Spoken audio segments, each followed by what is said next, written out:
Maravilha, gente. Então, nossa sessão começou a ser gravada a partir de agora, tá?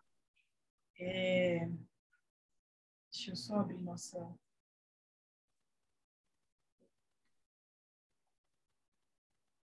script aqui, né?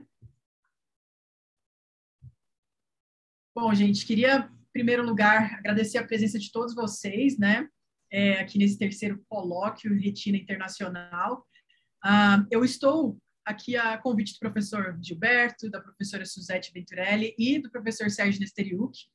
A princípio, essa mesa, inclusive, ia ser coordenada pelo professor Sérgio, mas ele está envolvido ali em algumas atividades nacionais aí dos programas de pós-graduação e não pôde estar conosco, né?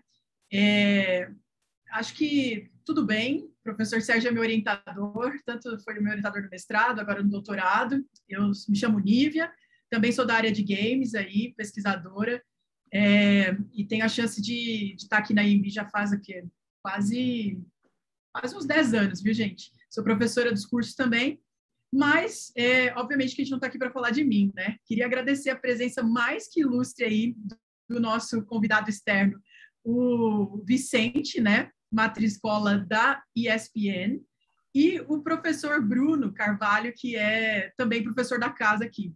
A nossa mesa de hoje tem como tema o futuro dos games. Infelizmente, a professora Flávia não pôde estar conosco, mas eu tenho preparado aqui algumas colocações, alguns insights para a gente conversar no final. Mas eu queria deixar muito à vontade, tanto o Vicente quanto o Bruno, para se vocês quiserem estender um pouquinho a fala de vocês, até porque, de acordo com o feedback do professor Gilberto, o encontro está sendo tão rico que está chegando aí, né, no finalzinho, não está dando tempo de falar tudo que é devido. Como, obviamente, o foco é ouvi-los hoje, então, Bruno e Vince, fiquem à vontade para estender um pouquinho a fala de vocês. E, se houver tempo, necessidade, eu vou fazer algumas colocações para a gente, para provocá-los. Tranquilo? Podemos começar com o Vince hoje, Vince? Posso? Como vocês quiserem, como vocês quiserem. Beleza, deixa eu só te apresentar aqui, né? Estou abrindo as minhas várias abas. Gente, professor Vince, né? Para os próximos aí. Ele é professor adjunto da ISPM, onde ele leciona as disciplinas de plataformas digitais, Game Essentials, Game Design e análise de jogos para as graduações de sistemas de informação e publicidade e propaganda. É publicitário, foi graduado aí nos anos 2000 e pós-graduado também em publicidade e propaganda. Ele cursou o doutorado de sanduíche numa universidade a qual eu não vou saber pronunciar corretamente aqui, mas que fica na Eslováquia. É a Paneuropska Vysoká Škola, na Eslováquia. Que demais, Vince, que demais. O doutorado de sanduíche, gente, é uma oportunidade incrível, né? Eu acabei de retornar também do meu período de sanduíche ali na Nova Zelândia, e queria super deixar o Vince à vontade também para no finalzinho contar para nós essa experiência em particular, que deve ter sido riquíssima. O professor Gilberto também, né, estudou na França. Esses nossos voos em outros países aí são muito ricos para a nossa carreira acadêmica. Mas só para concluir aqui a apresentação do professor Vince, ele tem um portfólio aí, já trabalhou com vários projetos incríveis para grandes marcas como Google, Danone, Intel, Ford, Itaú, Vivo, McDonald's e muitas outras que estão aí no top of mind de vários, né, de nós. E queria passar a fala para o professor Vince também poder se apresentar e compartilhar conosco um pouquinho sobre esse futuro dos games. Obrigado, Nívia. Obrigado aí pelo convite aí. Obrigado aí todo mundo, gente. Prazerzão aqui estar com vocês aqui. Sempre um prazer enorme poder falar, né, de games aí, que é um assunto apaixonante aí, que é um assunto que cada vez mais, né, ele acaba gerando discussões super legais para além dos games, né? Inclusive, game hoje é mídia, como eu gosto sempre de lembrar, e por ser mídia, isso acaba se estendendo para áreas que não só, né, do entretenimento. Assim, a Nívia já contou boa parte aí, né, da trajetória. Eu sempre fui um apaixonado por jogos e sempre, desde criança, eu tinha uma coisa, né, que é como eram feitos os jogos, né? Tinha aquele pensamento, né? Tinha na minha cabeça ali, isso era um enigma para mim. Lá em 1984, eu ali com 4 anos de idade, aliás, 5 anos de idade, 4 para 5 anos de idade, ganhei meu primeiro videogame, ganhei um Atari, e eu me lembro de a mágica que era você colocar um cartucho, ligar um botão e você interagir com uma tela, né? 1984 foi um ano muito, muito legal na minha vida, porque apareceram duas coisas na minha casa, um videocassete e o Atari, né? E de repente a televisão ganhou uma nova dimensão, né, dentro de casa ali. E eu me lembro, assim, de olhar, né, cara, e acho que a expressão é essa mesmo, é olhar com encantamento, né, pela possibilidade de você colocar ali, você ligar alguma coisa e você vê algo interativo numa tela. Eu me lembro, pequenininho ainda, eu me lembro de um dia eu pegando uma chave de fenda, eu abri, né, um cartucho de Atari para ver, cara, o que tinha dentro, né? Aí eu olhei aquilo, né? Olhei aquilo, falei, cara, mas como será que isso é feito, né? E aquilo me acompanhou ali conforme eu fui crescendo.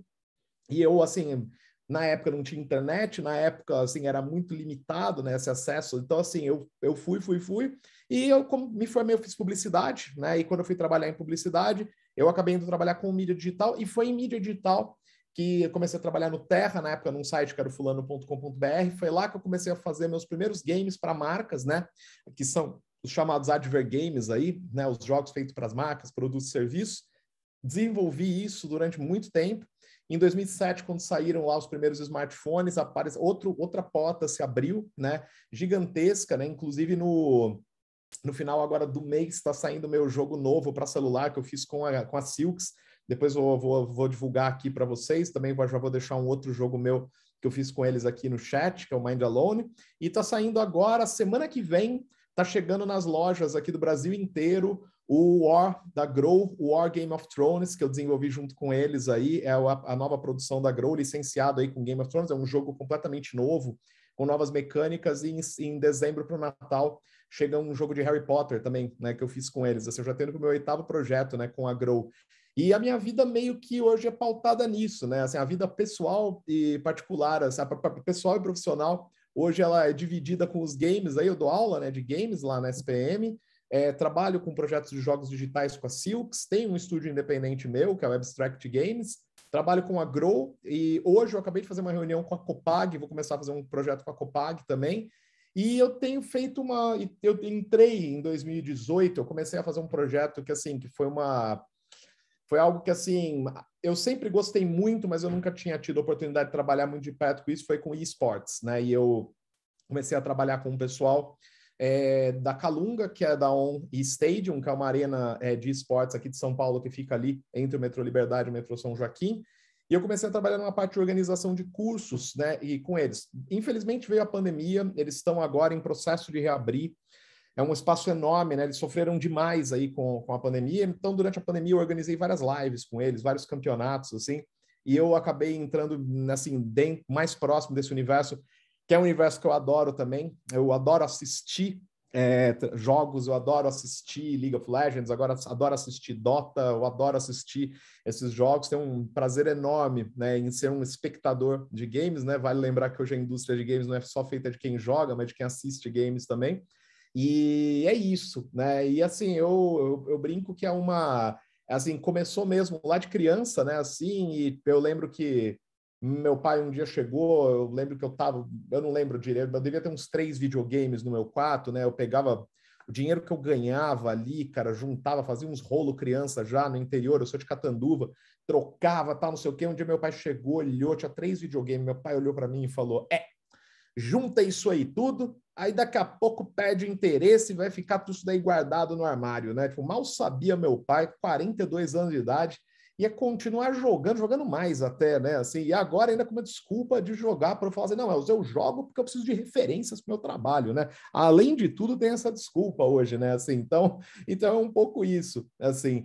E eu acho que assim, eu vejo hoje o mercado, acompanho aí, né, desde 2000, assim, um mercado que ele começou muito embrionário mesmo aqui no Brasil, e que hoje, assim, ele já começa a dar umas mostras interessantes com algumas empresas grandes, como a Kiris, como a Wildlife, né, alguns estúdios independentes, Mini Boss, Skullfish, cara, a Black River Games, a gente começa a ter jogos aí de destaque, jogos independentes de destaque no exterior, e eu acho que a gente tem um cenário muito promissor para os próximos 4 anos aí, né, dentro dos jogos, e eu acredito muito, assim, que inclusive falta, né, agora, uma das coisas que eu defendo muito que falta é justamente isso que a Nívia falou no começo da fala dela. Falta agora a gente começar a olhar um pouco mais para a academia também, né? A gente começar a olhar um pouco mais para os estudos acadêmicos e tentar entender um pouco como é que a gente constrói, né, uma indústria focada em mercado, em produção independente e em produção acadêmica, que eu acho que essas coisas elas são indissociáveis, né? Eu acho que é isso que faz, né, um bom mercado, né? Um mercado saudável, um mercado com oportunidades. Acho que é bem por aí, Nívia. Maravilha, Vince. Nossa, obrigada pela sua presença aqui, pela sua contribuição, né? Eu queria perguntar para você e para o Bruno se vocês gostariam de realizar a fala primeiro, ou a gente já faz a apresentação do Bruno agora. O que você acha, Bruno? Cara, a minha apresentação, assim, Vince, eu jogo videogame depois de tudo isso. Tô brincando. Né? Eu não sei, eu acho que, como você é convidado, eu acho que você pode ficar à vontade, se quiser já tocar a sua fala, e depois eu já emendo, e depois a gente faz uma misturada. Pô, legal. Eu queria trazer aqui, né, quando o Sérgio comentou comigo, né, do tema aqui, que era do futuro dos games, né, esse é um tema que ele é complexo, né, porque a gente olha hoje para... A gente olha, né, principalmente assim, para tudo, né, que você tem. Eu acho que quando a gente fala do futuro dos games, a gente associa muito a uma questão assim de tecnologia, né? A gente assume muito que é o assim que vai ser o metaverso do Facebook, que as pessoas entram lá dentro e tudo mais, tal. E eu acho que assim, na verdade, né, eu acho que o futuro dos games, ele é um futuro muito mais plural, né? Eu acho que assim, a maior prova disso, né, olhando para o mercado, é a gente olhar hoje, né, para os estudos aí, principalmente para a pesquisa Newzoo ali, né, de mercado global de videogames, né, é a gente olhar para aquele faturamento que está previsto para o ano que vem, que vai ser alguma coisa em torno de 200 bilhões de dólares, e a gente entender que 100 bilhões desse faturamento vem da mídia móvel, vem dos smartphones e dos tablets, né? Então, assim, quando a gente olha para isso e a gente olha para console, aí vem, obviamente, né, a gente trabalha num mercado, né, principalmente aqui quem é da área de publicidade, da área de marketing, trabalha-se muito com aquela questão de buzzwords, né, e aquelas tendências lá, né, aquelas maluquices, o pessoal fala, não, porque agora o metaverso ele veio para digitalizar a nossa vida, e quem é mais velho aqui vai lembrar do Second Life, né, cara, que foi a mesma coisa, né, teve ali, não, porque agora tudo vai ser no Second Life, e não foi. Não foi, vai acabar, as pessoas não vão mais, as pessoas só vão se encontrar virtualmente, e aí muda, né? Posso só fazer um corte aí? Desculpa, Vince. Claro, Gilberto. Então, eu fiz um trabalho que chama-se Desert Desejo, que era uma história de um game, 2 anos antes do Second Life estourar, que era lá do Linden Lab, estourar. Então, a gente tinha também toda uma viagem poética, toda uma história que a gente já está mudando o mundo, que todo mundo já está entrando ali. Então, eu acho que aí você pode atacar esse tipo de problema, a gente pode atacar o problema por 2 assim, perspectivas. Uma é pelo lado top, então você pode delirar em algumas coisas, algumas pegam, outros não. Por que o meu game pegou, que não era um game, era um jogo, enfim, toda uma outra estratégia, tinha toda uma mistura de cinema, narrativa, etc. Mas era um game, estruturado enquanto game. Evidentemente, era um mundo virtual multi-usuário. Né? 2 anos antes, e, de repente, aquele negócio que às vezes uma tipo, bobaginha, etc. Você constrói aqui, constrói ali, pega ou não pega. Então, o que vai cair no gosto do público é uma outra história é o que você vai fazendo também. Então, eu acho que tem 2 aí questões.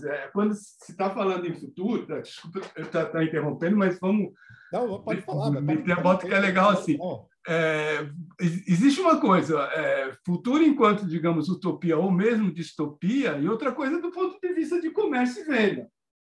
Entendeu? Então, que aí cai no gosto, por que um cara ele vira, digamos, youtuber famoso, por mais que tenha gente trabalhando atrás, né? Que tenha grupos de fazendo uma onda aqui, outro pega ali, outro não sei o que, uns pegam e sei lá, outros não. Então, entra o momento, enfim, são várias razões atrás disso.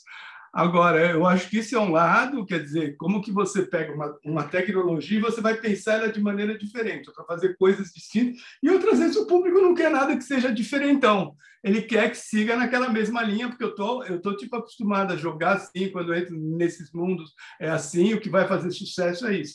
Mas será que a questão de sucesso, ou de público, ou de dinheiro é o futuro? Então, eu acho que aí a gente tem os dois lados da história, né? Que é justamente, eu acho que assim, tem essa questão, a questão do modelo de negócio, né? Nitidamente ali, né? O que o Facebook hoje ele quer, né? Com esse metaverso, é o que ele quer com o Instagram, é o que ele quer com o WhatsApp, é o que ele quer com o próprio Facebook, que as pessoas não saiam, né, da plataforma Facebook, né? Por outro lado, né, eu acho que tem ali uma outra coisa bem que quando o Google anunciou, né, a plataforma de streaming de games lá, o Google Stadia, a Apple anunciou o Apple Arcade, e aí também todo mundo falou, não, porque agora o futuro dos games são os jogos em streaming, porque agora é streaming, não sei o quê. Eu me lembro também perfeitamente quando em 2011, se eu não me engano, o Xbox lançou o Kinect, né? E de repente, não, o futuro dos games agora é você jogar sem as mãos, é você jogar. E quando saiu o Oculus Rift, saiu o HTC, o futuro dos games é realidade virtual, né? Então, assim, eu acho que, na verdade, né? Eu vejo muito isso, né? Eu acho que, assim, o futuro dos games, né? Eu acho que justamente esse futuro dos games, acima de tudo, ele é um futuro plural. Eu acho que a gente tem um mercado gigantesco hoje de pessoas que estão jogando no celular, se divertindo horrores jogando jogos casuais ali no celular. Eu acho que a gente tem as pessoas que têm, né, assim, essa aderência com tecnologias como realidade virtual. Eu, por exemplo, tenho um problema gigantesco com realidade virtual, porque, assim, eu tenho aquele motion sickness, eu começo a jogar, me dá muita dor de cabeça jogar, eu já tentei com vários aparelhos e tal, me dá muita dor de cabeça, para mim não é o que eu gosto, né, de jogar.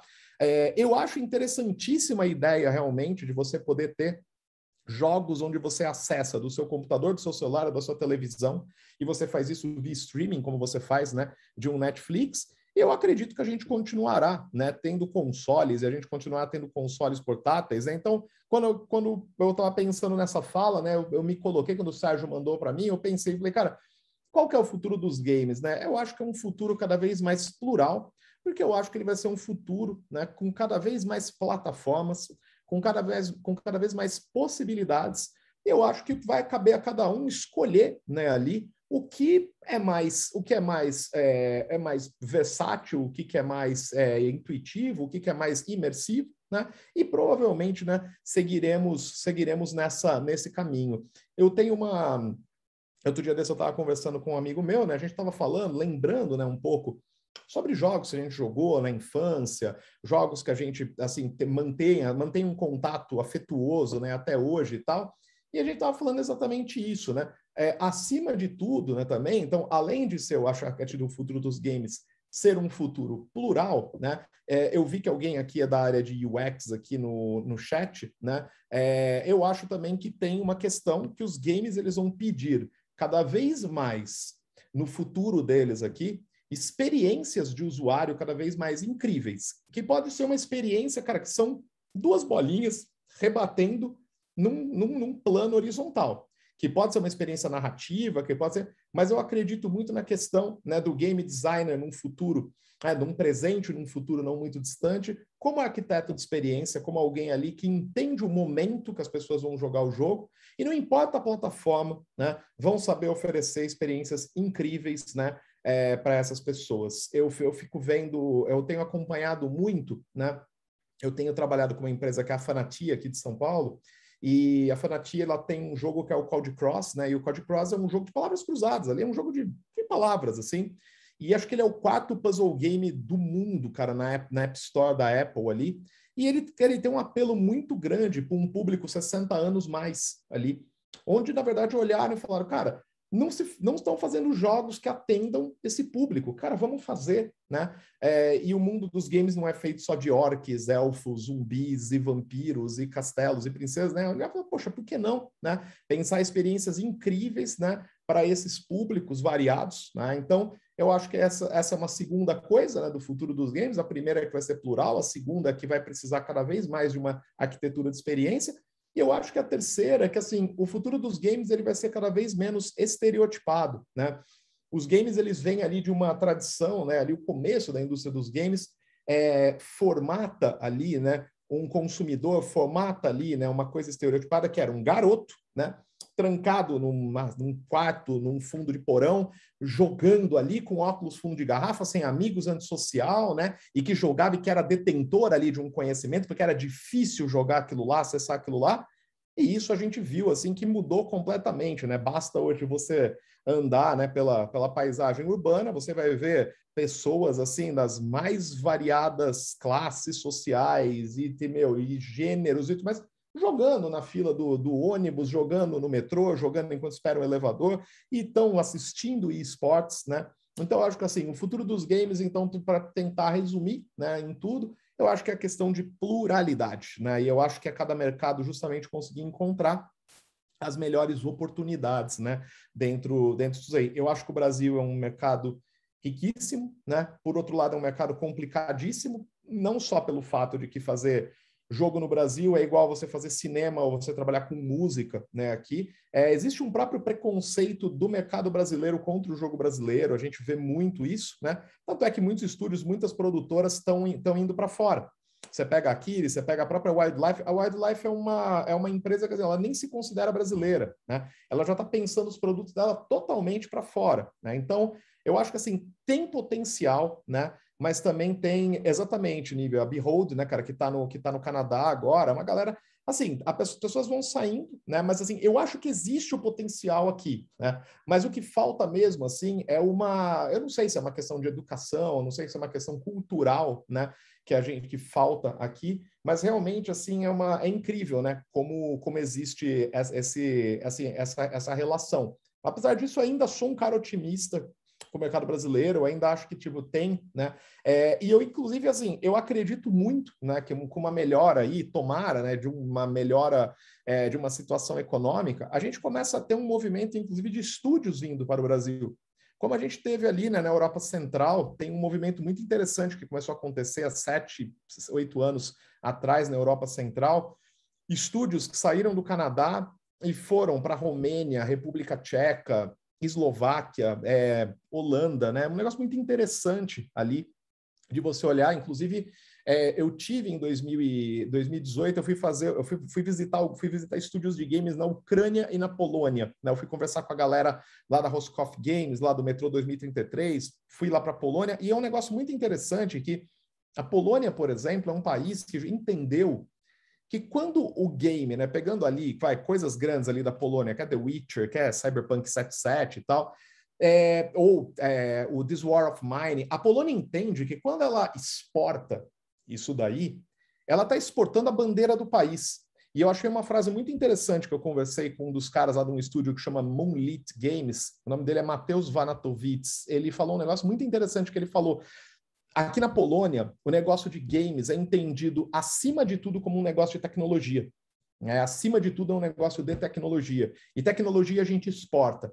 E tecnologia é uma coisa que leva a bandeira, né, do planeta. É um negócio que capitaliza, né? Então, ele falou, os aplicativos, né? Por exemplo, o Waze, ele é uma startup que começou em Israel, o Google comprou, né? Você tem toda uma dinâmica ali, e ele falou muito isso, né, sobre a questão do... E eu estou vendo, assim, um movimento hoje que é um pouco isso aqui no Brasil. Eu estou vendo, assim, muitas empresas aqui do Brasil que estão exportando talentos para fora, né? O próprio Rafael Grassetti, que ele foi diretor de arte do último God of War do PlayStation, também uma super figura aí. A gente tem a Mora Bethânia, a gente tem aí, cara, umas figuras trabalhando, dentro da indústria de games também, a Thaís Weller, cara, tem, umas super mulheres aí, cara, dentro dessa indústria, e que estão fazendo, cara, ganhando prêmio lá fora, fazendo jogos super legais. Então, eu acho que, assim, tem um movimento primeiro, né, de exportação, esse pessoal que vai procurar, né, um trabalho lá fora, mas quando isso se consolida também, eu vejo com um otimismo ainda a gente ter essas empresas podendo vir para cá, né, num cenário econômico melhor. Assim, eu torço muito por isso, porque eu também acho que é isso que vai fomentar aqui em território brasileiro esse tipo de coisa. O que também não nos impede, né, de sair também do país e ir para outras paragens. Hoje, né, ainda bem a gente tem esse trânsito, né, pelo mundo. Mas é isso, acho que é um pouquinho desse panorama aí, antes de passar a palavra para o Bruno aqui. Acho que é isso que é o futuro dos games, tem a ver com essa pluralidade. Maravilha, Vinci. Eu concordo muito com essa sua abordagem de falar que a experiência... desculpa, professor Gilberto. Não, era só isso. Sei que muito legal. É isso aí, gostei também. Gostei. Bacana essa... Só responder a pergunta do Guilherme aqui, que ele falou falando em metaverso. Você acha que isso não seria algo passageiro, né? O universo VR já existe, mas não é tão amplo. Você comentou do Second Life, né? VR Chat. É que eu acho assim, o Facebook ele está entrando, né? Assim, ele tá entrando numa aposta, né? De você mostrar a mesma batata com molho diferente, né? Eu acho que é isso. É uma assim, você vai poder comprar num universo de realidade virtual. Você vai poder jogar num ambiente de realidade virtual. Você vai poder conversar com seus amigos num ambiente de realidade virtual. Só que tem um detalhe, né, Guilherme, nessa história toda, né? Assim, que você também precisa ter um equipamento que não é qualquer equipamento para fazer isso daí. Existe aí todo que é a mesma coisa lá do Google Stadia, né? Em 2019, um pouquinho antes da pandemia, eu estava em Nova York, e daí tipo, eu fui para uma feira lá de games e tinha lá um stand do Google Stadia. E assim, é legal pra caramba, né? A possibilidade de você poder ir para qualquer lugar e seus jogos estarem num lugar que você não precisa levar nada, você leva um controle e se conecta a eles, é linda. Agora, você precisa de uma internet extremamente assim, não só rápida, mas você precisa ter uma internet estável, cara, para isso funcionar bem, né? Você rodar um jogo para 60 frames por segundo, com 4K, nesse jeito, cara, você precisa de uma internet muito boa, né? Coisa que a gente não tem aqui no Brasil, né? Sendo bem honestos, assim, sabe? A gente tem uma infraestrutura ruim, né, aqui para esse tipo de coisa. Então, assim, é uma coisa que a princípio, né, funciona muito bem, mas funciona muito bem numa realidade americana, numa realidade japonesa, numa realidade canadense, né? Imaginem só, né, gente? A gente aqui, né? A gente tem por uma questão contratual, as empresas elas têm obrigação de entregar, por lei, 10% da velocidade da tua banda de internet. Então, se você compra 100 você tem uma internet de 100 mega, tem que te entregar 10 por lei, né? Pô, sabe? São coisas muito paradigmáticas, né? Isso daí. Você falou, né, Rodrigo, a questão da Nintendo ter deixado o país, né? Só para vocês terem uma ideia, um conhecido meu, que é o Fabiano Onça, cara, o Fabiano Onça, ele estava trabalhando no estúdio da Nintendo brasileiro, ele estava desenvolvendo um jogo para Nintendo DS aqui no Brasil.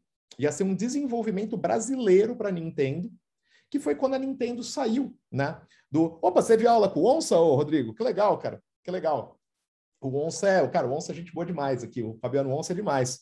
E, cara, ele estava desenvolvendo esse jogo, cara. Ele estava desenvolvendo esse jogo e o projeto parou na metade porque a Nintendo saiu do Brasil. E, assim, é uma conta muito simples. Eles começam a olhar a matriz, olha e falam, cara, eu estou gastando muito dinheiro. Aqui é muito caro fazer as coisas aí, né? Num primeiro momento é interessante porque você está ampliando os horizontes de estúdio, né, tal. E aí ele me contou essa história, né? Então você fala, poxa vida. Então, acho que também, assim, tem uma outra coisa que principalmente aqui no Brasil, né, tem uma falta ainda muito, a gente tem uma legislação mais clara, né, para os games. A gente ainda tem umas coisas, assim, aqui no Brasil que são completamente paradigmáticas, né, que é você comprar o Halo de Xbox, ele custa 200 e pouco, e de computador custa 100 e pouco, porque um é jogo de azar e o outro é software, porque jogo é taxado como jogo de azar. Pô, são coisas assim, sabe, que falta uma legislação, falta muita coisa, né? Mas assim, eu acredito que assim, eu acho que muito do que a gente vai ver de positivo dos games acontecendo é muito por uma porta de entrada justamente de esportes. As pessoas estão começando a olhar mais, assim, o game começa a aparecer mais por conta de esportes, você começa a ouvir falar mais de games, porque a Netflix agora tem série do Arcane, porque o Campeonato Brasileiro de League of Legends aconteceu lá no bondinho, lá no Pão de Açúcar, porque esse final de semana o Gaules estava narrando Fórmula 1 no canal de Twitch dele, porque, puta, cara, muita gente nova não assiste Fórmula 1 na televisão, mas o Gaules narrando na Twitch, a galera foi assistir sem nem conhecer, né? Então, acho que isso é uma coisa que vai movimentando, vai dando um nome, né, para essa área. E aí que eu vejo, por isso que eu falo, 4, 5 anos, né, acho que seria uma maturidade para a gente chegar um pouco, né, no começo de um mercado ideal, né? Mas é um pouco isso. E passo a palavra aqui para o Bruno também, para a gente continuar aqui o nosso papo. Olha, vou só apresentar o Bruno rapidinho aqui, apesar dele ser da casa, né? O Bruno é graduado em Design Digital pelo Centro Universitário, né, FIEO, é mestre em Educação, Arte e História pela Universidade Presbiteriana Mackenzie, é docente e pesquisador sobre os processos interativos nos meios digitais, principalmente os games. Ele atua como designer em várias agências de mídia digital e instituições de ensino no desenvolvimento de games, sites, terminais eletrônicos e multimídias em geral. Atualmente ele leciona aqui nos cursos da Universidade em Morumbi, se não me engano da FIAP também, e é conteudista de diversos materiais aí. Bruno, fica à vontade para trazer para a gente mais um olhar aí rico e precioso. Obrigadão. Obrigado, Nívia. Vince, um prazer estar aqui com você, cara. É muito legal, assim. Eu li o seu livro Doses Lúdicas quando eu estava terminando o meu mestrado, então é muito massa poder estar aqui na mesa. Pô, que legal, cara. Fico feliz aí. Eu ia fazer aquela piada, foi você que leu, né? Não, é muito massa. Eu acho que eu acho que é muito legal ter esse contato. Queria agradecer o professor Gilberto, a professora Suzete, que acho que ela não está conectada aqui, pelo convite. A sua, ela está na outra mesa, a gente se divide aqui, fica um pouquinho. Deixa meu agradecimento. Mas ela está de coração com vocês também. A Suzete mandou um abraço aí para todo mundo, que ela está curtindo lá, depois está tudo gravado, a gente vai ver as mesas que a gente não conseguiu ver. Mas tá massa, manda ver aí, manda ver.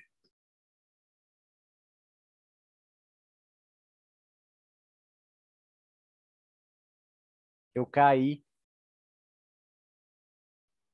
Já voltou, Bruno, a gente te ouve. Já voltou, já. Coisas da internet.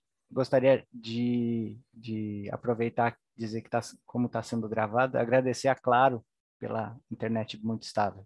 Então, deixar só o registro. Eu não sei, eu preparei um materialzinho, alguns slides, você acha que tudo bem ou pode ser? Claro, Bruno, fica à vontade, tá? Porque, deixa eu compartilhar aqui rapidinho. Eu vou ser bem sincero, quando surgiu essa proposta de futuro dos games, eu fiquei com um pouco de medo. Porque é meio difícil dizer sobre o futuro, né? Então, fiquei meio receoso em falar sobre isso. Eu preparei, são 10 slides rapidinho, só para a gente, talvez para apresentar um pouquinho o que eu gostaria de fazer. Então, antes de falar sobre o futuro dos jogos, eu ia voltar um pouco no tempo. E aí a minha proposta de começar há, sei lá, 3.000 anos, 5.000 anos, na verdade, né? 3.000 anos AC, que é para falar do Senet. Então, não sei se todo mundo conhece esse jogo.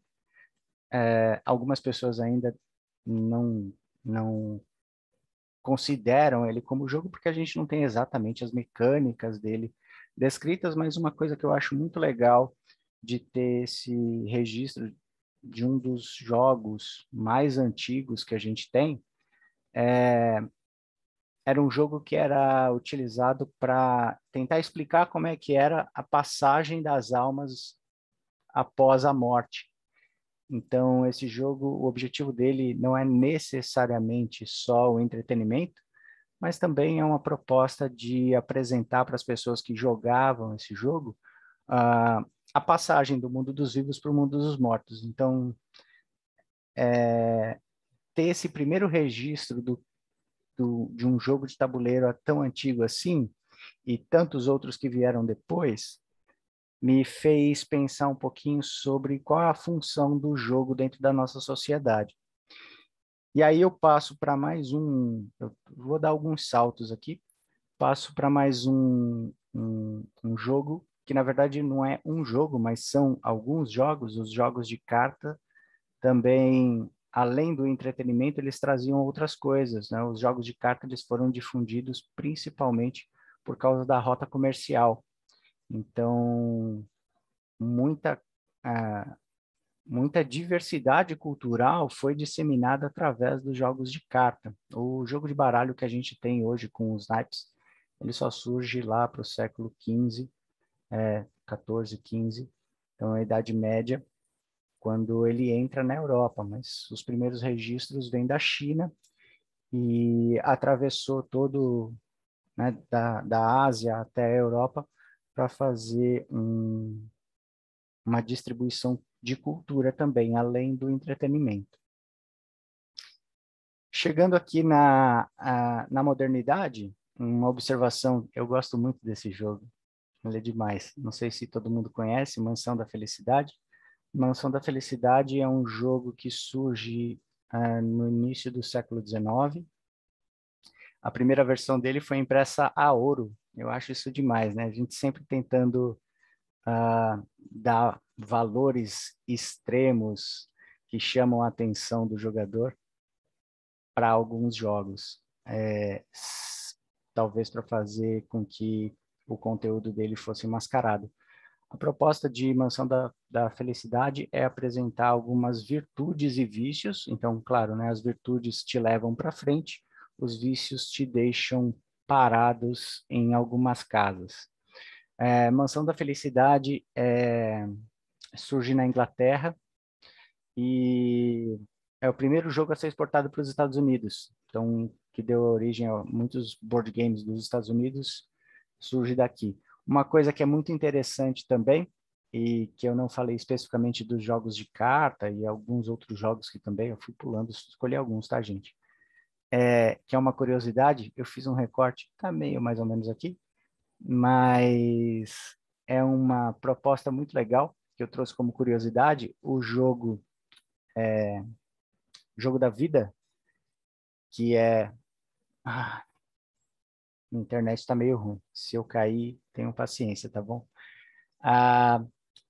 O jogo da vida, que é fruto desse jogo, da Mansão da Felicidade, então o jogo da vida surge a partir da Mansão da Felicidade, ele não tem dados. E ele, desde essa época, desde o momento que Mansão da Felicidade foi criado, ele não tinha dados, porque o jogo de dados era considerado tá relacionado aos jogos de azar e estava relacionado com o demônio. Então, jogos com dados eram coisas demoníacas. E isso é que faz, por exemplo, você ter uma roleta no jogo. Então, o que eu vou apontando com esses jogos é que eles não trazem só o conceito de entretenimento. O que eu vou apontando com esses jogos é que eles vão trazendo algumas estruturas sociais por trás deles que muitas vezes, por causa da ludicidade, a gente acaba não prestando muito atenção. Eles vão trazendo alguns valores, como, por exemplo, quando a gente traduz o Mansão da Felicidade para o Jogo da Vida, e a gente traz o Jogo da Vida, se eu não me engano, as últimas versões do Jogo da Vida foi remodelado. Mas é muito louco de você ver como é um jogo impositivo, né? Onde você precisa casar, você precisa ter uma profissão, é um casamento, nas primeiras versões, principalmente, é um casamento heterossexual. O Bruno, pode falar. Só um detalhe importante, eles mudaram muitas coisas, porque na primeira versão do Jogo da Vida, a pior coisa que podia acontecer era você virar professor no jogo, né? Sim. E se você tivesse filho e fosse professor, você tava ferrado, cara, no Jogo da Vida, cara. Eu me lembro claramente disso, que assim, você jogava... você podia ser qualquer coisa, mas se você fosse professor, cara, você tava lascado no jogo, cara. Eu acho isso muito o pior salário. É o pior salário. É o pior salário. Agora eles mudaram isso daí e tal. Agora tem uma coisa que tá... Mas não tinha isso, era demais. Eu dei uma olhada, o Jogo da Vida Novo tem um esquema com ações, assim, é um negócio muito doido. É muito doido. E aí eu achei legal de olhar para esses jogos. Eu não sei se seria premonição ou se seria talvez eu não vou falar modelagem social, mas ou a vida imitando a arte, né? Não sei. A gente nunca vai saber, talvez. E aí a gente chega nos jogos digitais. Eu estou falando rapidinho assim, porque acho que é mais legal para a gente bater papo depois, tá? Só para fazer uma pequena apresentação. Os jogos digitais eles vão surgir junto com a proposta dos computadores, então não vou me estender muito a isso, é mais ou menos década de 50, a revolução digital. Eles surgem nos laboratórios e nas faculdades, e junto com os softwares eles vão trazer diversos paradigmas de interação, então várias coisas acabam surgindo junto com os computadores e com os videogames. A gente tem um crash que eu acho que é muito importante de lembrar, é um crash da indústria de videogame no fim da década de 70, início da década de 80, por causa de jogos ruins. Depois, talvez, até gostaria de voltar a esse ponto para falar um pouco sobre mercado. a partir da década de 70, não sei necessariamente se por causa de um assunto relacionado à Guerra Fria, aquela corrida espacial, ou a recente passagem pelas duas grandes guerras, a gente tem muitos jogos. A temática dos jogos são dividida basicamente em jogos espaciais, que estão relacionados com algum tema de espaço, jogos que você tem que atirar míssil em algum lugar, e esportes. Então, os joguinhos de arcade, eles vão ter essas temáticas. A partir do fim da década de 70, início da década de 80, que as temáticas começam a mudar. A gente tem outros assuntos. E também a indústria de videogame, eu acho que ela surge a partir daí, ao fim da década dos anos 70. Essa indústria, ela se consolida. Deixa eu só ver uma coisa. Ah, tá. Eu pensei que tinha travado de novo. A indústria vai se consolidar e aí a gente tem essa profissionalização dos jogos digitais. Muito bem. Aí, passado tudo isso, a gente chega, eu dei um saltão aqui, chegamos à virada do milênio, né, onde tudo é muito bonito, a internet banda larga, e aí é um momento em que a gente vê surgir algumas tendências de mercado, que eu não sei necessariamente se eu chamaria assim, mas a gente tem jogos conectados à internet, então a internet banda larga, ela dá a possibilidade das pessoas ficarem mais conectadas, e a gente tem também um fenômeno que é super interessante, onde o jogo começa a fazer parte do cotidiano das pessoas. Porque na modernidade, se a gente for observar o jogo, por que os jogos de tabuleiro surgem? Os jogos de tabuleiro surgem porque a sociedade industrial, ela faz com que você tenha, teoricamente, pré-estabelecido um horário de trabalho, então você vai ter o seu tempo de lazer. Então, no seu tempo de lazer, você faz o quê? Você pode ir jogar jogos de azar com seus amigos no bar e encher a cara, ou você pode jogar Mansão da Felicidade com a sua família, sua esposa e seus filhos, e ter uma família feliz dentro da sua casa. Então, é mais ou menos isso que está sendo apresentado. Você tem o seu momento de lazer, você tem muito bem definido o momento de lazer. A partir desse momento que a gente tem os jogos permeando algumas situações sociais, como, por exemplo, a questão da gamificação, ou gamification, a gente começa a misturar alguns conteúdos de jogos no cotidiano das pessoas. Esse é um ponto. Outro ponto sobre essa minha proposta de sociedade lúdica é que, por causa da internet banda larga, não só por causa da internet banda larga, mas a evolução da internet como um todo, a conexão dos dispositivos como um todo, a gente já não fica mais desconectado. E aí não existe um único autor, existem vários autores que estão falando sobre isso. Nós não temos mais tempo livre.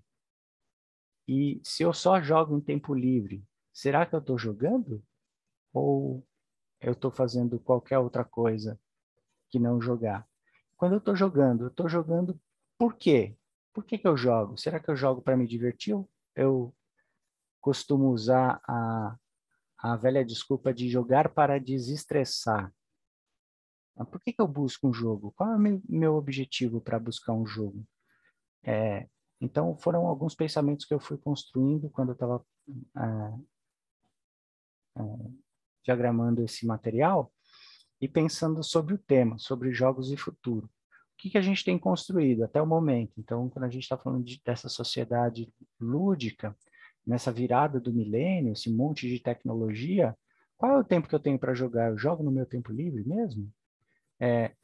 Porque para eu definir o que é jogo, é importante de eu lembrar que o jogo ele vai ser uma atividade livre, que eu escolho jogar. Isso é um ponto muito importante. Quando a gente vai falar de ludicidade, o lúdico, a criação desse ambiente fora das regras oficiais da sociedade, ele existe mesmo? Ou as coisas estão se misturando? Então, foram alguns questionamentos, tá, gente? Eu só tô dividindo com vocês a minha angústia, tá bom? E porque outras coisas que eu acho que talvez sejam um tanto quanto perigosas que eu tenho visto. Eu considero perigoso, sei lá, não sei se dá para chamar de perigoso ou não, mas como tudo é jogo, assim, né, quando eu digo tudo é jogo, como a gente tem misturado coisas de jogos sem pensar nas consequências das coisas. Então, eu acho que é interessante. Eu só queria dizer que eu adorei Squid Game, tá bom? O seriado eu assisti e eu achei muito bom. Algumas coisas que eu achei principalmente por causa da proposta narrativa que o seriado traz, né? O reflexivo, eu acho que é importante. Esse é um ponto. Mas aí eu fiquei pensando, não só pensando, mas acompanhando o que começou a ser feito na rede, assim, em geral. Eu não sou muito conectado, eu só tenho o LinkedIn, mas já no LinkedIn eu vejo uma porção de postagem de empresas usando Squid Games para se promover. E aí eu fiquei pensando assim, falei, gente, será que alguém assistiu o negócio? Né, eles sabem do que se trata, que está relacionado com a morte de pessoas, né? Um jogo que as pessoas vão morrendo, é um negócio meio bizarro, assim. E esse mercado ele vai usando do momento sem pensar nas suas consequências e tentando se satisfazer, se alimentar desse elemento lúdico que está presente na nossa sociedade, na nossa estrutura social. E aí eu trouxe esse título não é meu, esse título é do Huizinga, inclusive o texto de baixo também, que para falar sobre o futuro dos games, eu me baseei bastante nesse capítulo final do livro Homo Ludens, onde ele vai questionar essa coisa, e isso ele estava comentando muito na contemporaneidade, isso aí é década de 60, 70, e ele ainda não tinha se deparado com os jogos digitais, essa coisa do 24/7 ativo a todo instante. E aí ele diz, né, essa frasezinha para mim bateu muito, assim, que o espírito do profissional não é mais o espírito lúdico, pois lhe falta espontaneidade e despreocupação. E depois disso ele vai falar algumas coisas relacionadas ao esporte, então ele vai fazer algumas diferenciações entre o jogo e o esporte, a profissionalização do jogo, né, a aceitação do jogo e algumas reflexões do que realmente vai ser jogo. Então, ele vai fazer alguns questionamentos sobre essa questão da ludicidade. E, bom, e aí eu chego até mais ou menos aqui, a época onde eu estou, e nem tudo são espinhos, gente, tá bom? Nem tudo são espinhos.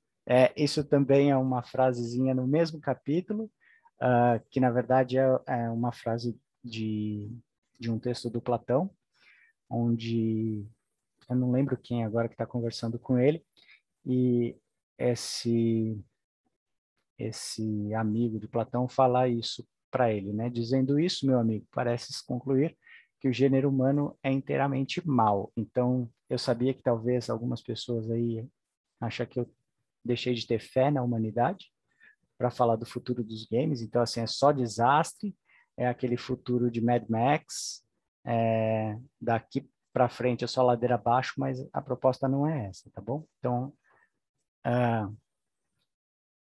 aqui é uma réplica da prensa de Gutenberg. E por que eu coloquei isso? Aí esse é o ponto de virada da minha proposta. Rodrigo, eu já leio e te respondo. O Vince falou uma coisa que é muito legal. Os jogos, eles são mídias. E eu concordo plenamente sobre isso. A minha pesquisa aqui no doutorado da AMB está relacionado com a linguagem. O meu interesse nos jogos é a construção da linguagem dos jogos, dos videogames, para ser mais exato. Eu tenho muito interesse por isso. É o que me motiva a pesquisar, é isso. Como é que os jogos como é que a linguagem do jogo se estrutura? Porque a mídia em si, a tecnologia em si, eu acho que é muito difícil da gente correr atrás e competir. A cada 5 minutos, esses caras lançam um negócio diferente para a gente comprar hardware diferente. Vocês estavam falando disso agora há pouquinho, né? De 5 em 5 minutos tem uma evolução tecnológica e o meio, né, na verdade, o canal de comunicação, ele sempre vai mudar. Mas uma coisa que é importante da gente entender é o seguinte, e é por isso que tem essa réplica da prensa de Gutenberg. Quando o texto ele já existia antes da prensa de Gutenberg, né? A produção textual ela já existia antes da prensa de Gutenberg. E quando a prensa de Gutenberg surge, as publicações, as primeiras publicações, elas acabam criando, inclusive, cria duas coisas que eu acho que é interessante. A primeira delas é uma possibilidade. Então, ela começa a dar possibilidade para que as pessoas registrem as suas histórias, porque também história, isso sempre existiu. Então, é um meio onde as pessoas possam registrar as suas histórias. Mas, em contrapartida, com o registro dessas histórias, a gente tem me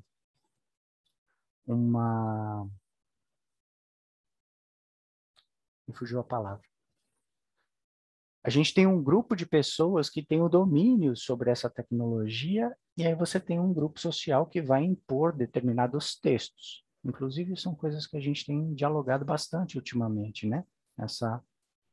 Esse novo olhar sobre a história. E eu trouxe essa réplica da prensa de Gutenberg porque eu gosto de fazer analogia com os jogos. Eu acho que a gente chegou num momento onde, apesar do tempo ser muitíssimo menor do que da prensa, e dos livros, a gente chegou a um momento onde nós temos tecnologia o suficiente para ter criações de jogos muito bem estruturadas. Esse é um ponto. Então, a gente começou a dominar a técnica de produzir jogos. Eu acho que, neste momento, é isso. E uma outra coisa, jogos digitais. E uma outra coisa que eu acho que é muito interessante e que está relacionado com isso também é o seguinte, por causa da evolução tecnológica, eu acredito que nós temos uma possibilidade de democratização dos meios de comunicação. Então, hoje, algumas tecnologias relacionadas a crowdfunding, onde você consegue fazer uma vaquinha e bancar uma publicação, que você consegue fazer uma vaquinha e bancar, de repente, uma produção de um pequeno jogo ou produção de audiovisual, permite que a gente comece a democratizar algumas formas de contar a história, algumas experiências. Eu acho que o jogo é mais ou menos isso. Se a gente voltar lá para o Senet, eu falei que a proposta não era só o entretenimento, a proposta era explicar um pouco como é que funcionava para os egípcios a passagem do mundo dos vivos para o mundo dos mortos. Quando eu estou falando dos jogos de carta, eu não estou falando só do carteado ou só do entretenimento, só do passatempo. Eu estou falando da integração social, com quem que esses comerciantes jogavam, a experiência que eles tinham no diálogo, a possibilidade de dialogar com outras culturas, que poderia ser feito, sim, claro, com outro meio de comunicação. Mas, no caso, eram as cartas. E isso vai se construindo como estrutura cultural também. E aí, para falar um pouco sobre o futuro dos jogos, eu chego aqui, que não é futuro, não é bem futuro, é um pouco de presente, tá bom? São só 4 exemplos, mas é onde eu acredito que os jogos tendem a chegar, onde a gente tem essas possibilidades. São 4 exemplos muito legais, pelo menos do meu ponto de vista. O primeiro deles, Blind Legend, é um jogo feito para pessoas cegas, ou seja, não tem imagem, a experiência é totalmente sonora. Ele foi um jogo que ele foi comercializado, mas com um valor muito, muito baixo, E ele também fez parte de uma campanha de crowdfunding, então ele foi financiado por vaquinha. E a proposta dos desenvolvedores, eles construíram um jogo junto com pessoas totalmente cegas, testaram com essas pessoas totalmente cegas, para demonstrar para outras pessoas como é uma experiência sem imagem, apenas uma experiência sonora. Então, é uma proposta de repente, apresentar novos ambientes e incluir também novas pessoas nesse universo de jogo. Então, isso eu acho que é uma das coisas. E ele está disponível na plataforma do Games for Change, lá vocês conseguem encontrar, eu deixei aqui, que também é uma outra coisa que eu acho que faz parte do futuro dos games. O segundo jogo, eu não sei pronunciar o nome dessa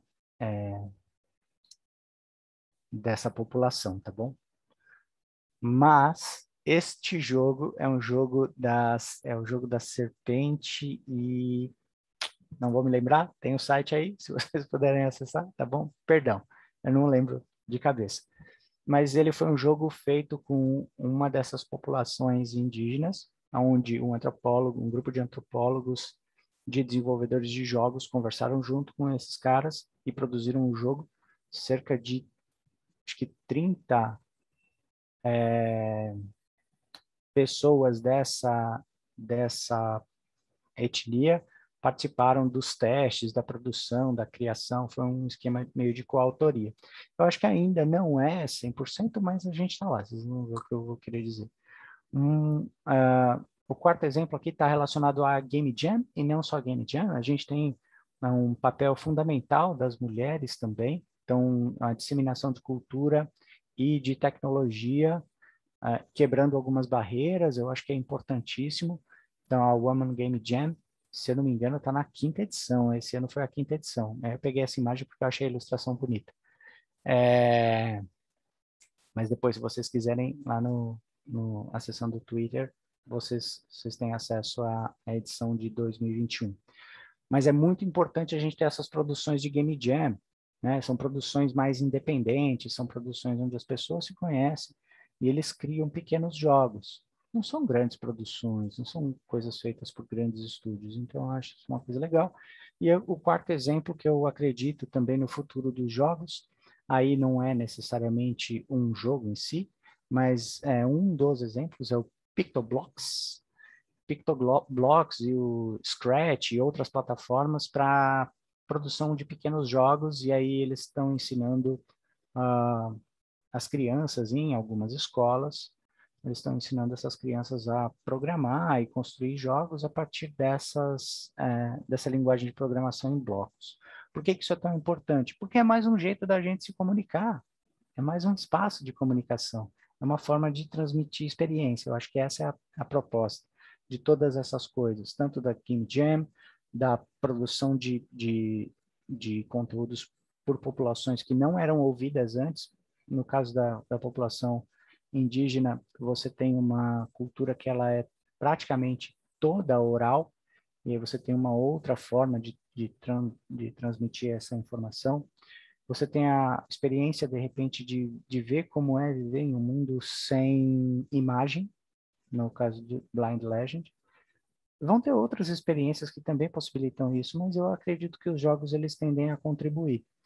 E para finalizar, tem falando de ferramenta e falando o quarto jogo, Alessandro, não é necessariamente um jogo, é o PictoBlocks, na verdade.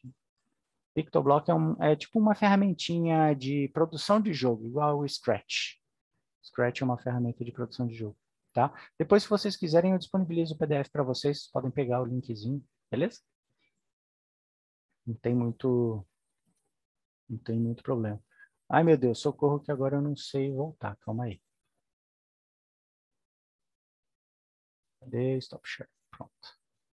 Bom, então era para falar sobre futuro de games, o que eu gostaria de dizer é o seguinte: eu pensei em falar sobre blockchain, eu pensei em falar sobre jogos em nuvens, eu pensei em falar sobre jogos e streaming, eu pensei em falar em todas essas tecnologias, mas eu achei que valia mais a pena da gente falar um pouco sobre o papel do jogo como produto cultural e a força que o jogo tem para essa produção, assim, o que a gente costuma apresentar de valor através do jogo, a importância que o jogo vai ter para a sociedade, né? O espaço que o jogo vai ter para a sociedade. Então, era mais ou menos isso que eu queria falar. Talvez tenha ficado uma porção de buracos aí sobre a apresentação, mas eu acho que a gente pode bater um papo, que fica mais fácil, né? Com certeza, Bruno. Muito obrigada pela sua fala aí, foi bastante provocativa também. E eu queria só fazer uma pequena conexão, né, entre o que o Vince comentou e o que você trouxe, Bruno. A gente tem duas abordagens, né, duas lentes aí para esse mundo, para a tentativa de compreensão desse problema que é tão relacionado ao design aí. Eu digo isso porque eu lembro muito de uma fala da Mônica Moura tentando descrever o nosso campo de atuação, em que ela fala assim, que ao designer é reservado um relativo poder preditivo, né? E como esse poder preditivo, obviamente, não é uma coisa mãe de Ná, no sentido de saber o que vai acontecer amanhã, mas muito mais no sentido da gente não conseguir se segurar na cadeira quando a gente identifica um problema ou um contexto. A gente já quer solucionar, contribuir e assim por diante. E aí a gente tem o Vince trazendo um olhar aqui, onde ele realmente tentou, de repente, colocar esse poder preditivo, olhar um pouquinho para frente. E uma outra forma que o Bruno traz para a gente, que é de dar um passo para trás, né? E tentar olhar para o passado e perceber como esses movimentos se encontram. Eu queria fazer uma reflexão com vocês sobre esse nosso papel da academia, né? No caso. Na ideia do fenômeno como método científico, né? Observar um fenômeno, perceber por que ele se repete, por que ele é capaz de ser ali identificado e por que a gente desdobra, faz uma espécie de autópsia aí desses vários elementos quando a gente está falando dos jogos e tenta reproduzir esses fenômenos, né? E aí eu queria perguntar para vocês dois, qual é o papel da academia na opinião de vocês? Assim, como é que vocês negociam entre esses dois mundos? Posso começar? Fica à vontade, Vince. Por favor, Vince. Obrigado, Bruno.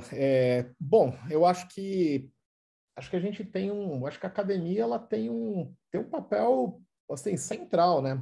Nessa questão, pensando no jogo, né, nível isso que você falou, existe um fenômeno que se repete, né? O Bruno falou um negócio que é muito interessante, que por si só é uma coisa que acho que merecia ser estudada, né? Que é o LinkedIn, né?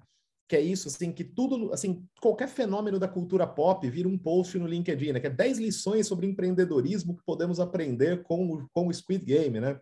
10 lições sobre liderança que podemos aprender com o filme Avengers. A quarta você não vai acreditar, né? Que tem isso daí, bem impressionante, porque assim, tudo, né? Eu já vi, assim, tipo, o que o Batman ensina sobre determinação, né? E é um negócio muito maluco, cara, isso daí, porque, assim, isso como você falou, né, Nívia? É um negócio que, assim, as pessoas se apropriam disso, né? E acaba meio que virando um padrão ali, né? Então, assim, isso por si só, né, já daria um estudo muito interessante, né? Mas eu acho que realmente, assim, eu acho que hoje, assim, a academia, né? Eu acho que a gente tem que saber hoje até onde buscar as teorias, né? Acho que assim, até onde chegar com as teorias, sem perder esse olhar que o Bruno trouxe aqui, que é esse olhar prático, esse olhar do cotidiano, né? Essa ideia, né, do jogo do Senet, de você olhar, né, assim, ele é uma coisa lá de 5.000 anos antes de Cristo, que ele tinha uma proposta ali para te ensinar alguma coisa, né? Então, assim, existe um propósito naquilo, né? Ele não é um jogo... O jogo, ele não é feito, né? Assim, ele não é uma coisa meramente feita. Ele tem uma intenção, né? Ele tem ali um objetivo. E o que eu acho hoje que falta bastante, né? No campo acadêmico, e isso eu não me refiro só ao Brasil, não. Eu acho que isso é, assim, algo que, assim, falta, sim, o campo acadêmico dar uma atenção maior para as questões práticas, né? A gente saber equilibrar, né, um pouco melhor isso daí, até para a gente tornar o conteúdo produzido, né, na academia acessível, né? Um conteúdo que seja acessível, que as pessoas, assim, que pessoas que não são acadêmicas, consigam ler, né, e extrair daquilo alguma coisa. Obviamente, né, nós aqui que fizemos doutorado, estamos fazendo doutorado, tal, mestrado, a gente sabe, né, existe uma cobrança, né, de uma linguagem, existe uma cobrança de uma escrita, né, existe uma cobrança da própria pesquisa, da leitura e tudo mais, assim. Só que acima de tudo, né, eu acho que hoje, né, isso vale para games, acho que vale para tudo, né, como é que a gente deixa, assim, o nosso texto mais acessível, né, o nosso texto um pouco mais acessível, né? Eu tenho discutido isso muito com alguns colegas, assim, e, ok, assim, existe aquele momento da entrega ali, né, da sua tese, mas quando você vai, tipo, fatiar aquilo em artigos, como deixar aquilo, né, numa linguagem acessível, que você consiga ali, né, retirar algumas partes, você usar, por exemplo, numa graduação, né, você conseguir traduzir aquilo para algo mais prático, né? Eu me lembro de uma vez assim, logo eu estava no mestrado, assim, eu me lembro que um professor passou um texto. E eu me lembro assim que eu li o texto, eu falei, cara, eu não entendi nada, né, disso daqui, eu não entendi nada. E eu me lembro que assim eram grandes voltas, grandes coisas. Eu falei, puxa vida, né? Assim, entendo a questão epistemológica que existe por trás disso, né? Mas assim, eu acho que hoje, principalmente numa área relativamente nova, né, como videogames, né? A gente está falando de um negócio da década de 70, assim. Eu acho que a gente deveria fomentar, né, um equilíbrio entre a questão teórica e a questão prática, né, na academia. Eu vejo isso muito importante, né, trazer um lado prático. Quando eu falo também de trazer um lado prático, é até também pensar numa questão de modelagem de negócios, né, pensar um pouco como que a gente dá continuidade, né, nesses projetos todos. Eu tive uma conversa com a Eliane lá da Abra Games, e ela veio o semestre passado fazer uma live aqui com a gente na SPM, e foi muito interessante, né, que eu falei para ela, eu falei, Eliane, você tem uma ideia de quantos jogos são lançados no Brasil e assim, o estúdio lança um jogo e para naquilo? Porque ela falou, muitos, né?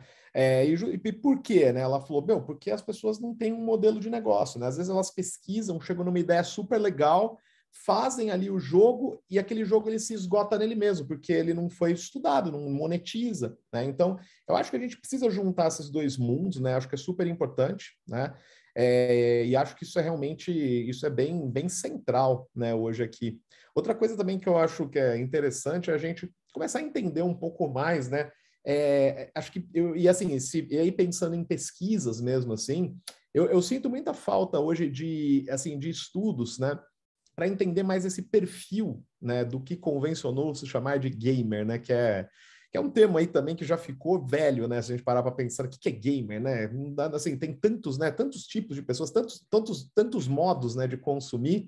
E para mim falta muito entender, né? Assim, essas pesquisas que deixem mais claro o que é, né? Esse consumidor ou consumidora de games, né? O Bruno falou um negócio que eu achei também voltando na história do LinkedIn, né? Eu acho muito legal, por exemplo, aquelas pessoas que elas assumem, né? Quando saiu agora esse trailer desse filme novo do Batman, né, tal, eu li uns comentários de umas pessoas assim na internet. Esse filme vai ser bom porque é um Batman mais realista, né? Eu falei, meu amigo, um Batman mais realista é um cara que pula de um prédio e morre, né? Toma um taco na cabeça e morre, né? Isso seria um Batman realista, né? Ou pior ainda, né? Quando saiu o filme do Coringa, né? O pessoal falou, não, esse não é o Coringa de verdade. Eu falei, amigo, o Coringa de verdade não existe, né? Isso é uma visão, né? E eu acho muito legal, assim, que apesar dessas falas, assim, né? Uma fala de fã, uma fala apaixonada, eu acho muito engraçado, assim, porque tem dentro dos games, né? Tem ali uma coisa que, assim, são coisas que são cânones, né? Então, eu vi o pessoal falando assim, não, cara, esse desenho do League of Legends que saiu, isso daí não é o League of Legends de verdade. Então, mas não existe, né, o League of Legends. Assim, eu acho muito interessante, né? Eu acho que eu confesso que eu sinto muita falta hoje de pegar materiais assim que busquem entender um pouco, inclusive essa projeção, né, que os jogadores e jogadoras de videogame elas depositam, né, hoje nos jogos. Como o Bruno falou, né, esse momento a gente joga para quê? Né? A gente efetivamente joga para quê? O que é esse momento, né, que a gente joga? Porque tecnicamente, né, pela pesquisa da Newzoo, você tem hoje num mundo de 7 bilhões e 700 milhões de pessoas, você tem aproximadamente 3 bilhões e 200 milhões de pessoas que jogam alguma coisa. Alguma coisa essas pessoas estão jogando, né? E aí, essa é uma pergunta interessante, né? Por que essas pessoas jogam, né? É só para descompressão, né? O termo que você usou, né, Bruno? É só para me desligar um pouco, né? Assim, que é? Por que eu jogo, né? Então, assim, eu sinto que falta muito isso, né? Eu juro, assim, eu tenho uma vontade imensa. Eu fiz um pós-doutorado em Adver Games para tentar entender um pouco mais esse lance de publicidade e games. Tenho uma vontade enorme de fazer um segundo pós-doutorado para tentar entender um pouco esses perfis, né, de consumo de game aí. Eu acho que eu tenho com um lado mais acadêmico, né, sem perder também esse enfoque mais prático, mas é um pouquinho isso, Nívia. Maravilha. Bruno, conta pra gente aí um pouquinho de como você vê essa questão. Cara, eu acho que tem uma coisa que, quando eu estava na faculdade, um professor meu falou isso e ecoou para mim, assim, que é muito legal. Ele dizia o seguinte: a faculdade é o lugar que vocês têm para experimentar. Então, eu acho que a academia é um lugar onde a gente deveria ou tem um espaço maior para pesquisa, de apresentar possibilidades, sabe? Na época, eu já trabalhava em agência, eu trabalho em agência de mídia digital, hoje eu não trabalho mais, mas eu trabalhei em agência de mídia digital por muito tempo e os prazos são super apertados, a gente não tem, cara, não tem o que fazer, é um job atrás do outro e você não tem muito tempo, às vezes, de fazer coisas diferentes, né? Às vezes surgem umas aberrações, de repente essas coisas de inovação acabam não surgindo no nosso cotidiano, a gente não tem tempo de pensar. Então, eu acredito que a academia deveria ser e é um espaço que a gente tem de pensar, de trazer possibilidades, de apresentar experimentações, e eu concordo, assim, totalmente com o que o Vince falou, da academia se aproximar um pouco mais. Eu vou falar da linguagem popular, mas não é necessariamente disso, mas é também do mercado, é também das pessoas que não estão acostumados com essas produções científicas, com esses espaços acadêmicos, de tentar mostrar para as pessoas que, cara, é muito legal estar dentro da academia, de você fazer essas experimentações, de você pensar, de você apresentar possibilidades, de trazer novidades. Eu acho que a academia ela vai servir para isso, assim. Maravilha, gente. Eu tenho uma indagação aqui antes da gente abrir para o pessoal. Na verdade, é quase que uma reflexão sem uma resposta objetiva aí. Mas aqui tem uma questão muito curiosa. Na fala tanto do Vince quanto do Bruno, a gente vê aspectos muito fortes relacionados à experiência, né? E um campo que se desenha aí nas últimas décadas de user experience, de UX. E algo que me inquieta recentemente é que os estúdios eles têm incorporado métodos de pesquisa. Então, por exemplo, playtests é algo que a gente realmente entende que é fundamental. Mas eu sinto um pouco de falta, talvez até um pouco seja sintoma disso que o Vince trouxe, né? Que a Eliana da Abra Games comentou, da longevidade desses estúdios, desses games. Eu sinto um pouco de falta na condução de pesquisa no início do projeto, sabe? Assim, uma pesquisa mais exploratória, às vezes de validação de algum aspecto, porque a minha sensação é de que os estúdios, em termos de maturidade de UX, eles ainda vêm com aquelas ideias pré-fabricadas, e aí eles vão ali tentar encontrar um lugarzinho para eles. Então, é do tipo, bom, abrimos um estúdio, professor, e tal, a gente quer fazer jogos em pixel art, com a pegada retrô e tal. E você fala, pô, legal. E tudo bem, tem espaço para isso também, mas o usuário, ele vira o centro da coisa só lá na frente, entende? Então agora a gente precisa monetizar, a gente precisa começar a vender esse jogo, e aí a gente precisa saber se a experiência tá boa. Não, vamos fazer uns playtests, vamos falar com essa galera. Mas acho que uma das perguntas provocativas que eu fiz sobre a academia que é isso, né, Bruno? A gente tem espaço, Vince, de poder, de repente, fazer uma investigação mais gentil, sem envolver capital externo, ou seja, sem envolver esses tempos que são cada vez mais cruéis na nossa indústria em relação a timing de publicação, né? Por exemplo, nossas agendas estão cada vez mais concorridas para lançamento dos jogos ao longo do ano, né? Como se um ano só não fosse mais suficiente para comportar todas as produções. E então, no mercado é essa loucura, né? É essa ebulição, e a gente, às vezes, recebe projetos com expectativas muito bem definidas. Mas esses estúdios que nascem quase do zero, eu sinto que eles vêm com muitas, às vezes, com muitas ideias egocêntricas, assim, do tipo, eu tenho expectativas de desenvolver determinadas coisas, e aí depois eles vão procurar um usuário, né, um público para isso. Como é que vocês veem essa relação? Gente, podem ficar super à vontade, inclusive, para discordar, tá? Se vocês estiverem numa realidade diferente da minha. Eu acho que acho que tá corretíssimo, assim, eu acho que a gente precisa pensar mesmo, assim, acho que tem um ponto hoje, né, nessa questão de UX hoje para games, né, que é justamente assim, uma coisa que eu acho que se perde, né, às vezes, assim, é justamente aquilo que a gente coloca na primeira linha, né, de um game design document, que é qual que é o objetivo de game design, o que você quer com o jogo, né? O jogo quer assustar, ele quer criar ele quer criar tensão, ele quer deixar você, ele quer relaxar, né, você, e daí você, a partir disso, você constrói, né, justamente toda essa experiência, você busca, né, recursos, inclusive audiovisuais, né, para poder trazer essa experiência. Eu acho que tem muito disso, né? Eu acho que assim alguns jogos realmente assim eles acabam se perdendo um pouco nisso, né? Você até mencionou, né, essa questão do a gente quer fazer um negócio pixel art e tal, mas por quê, né? Por quê? Porque dialoga com o público ou porque você gosta, porque você acha legal, né? Ou porque aquilo diz, né? Alguma coisa. Então, assim, eu vejo muito isso, assim, às vezes existe uma coisa, eu brinco, né, que o mercado de games, acho que na verdade assim, o mercado audiovisual, o mercado de música, eles têm muito isso, né? É um mercado feito de amadores, né? Não amadores no sentido de pessoas assim que não sabem fazer, mas pessoas que amam tanto, cara, aquilo lá, que elas às vezes acabam ficando completamente, assim, elas se desconectam porque elas falam, não tenho que fazer isso aqui é um projeto da minha vida, né?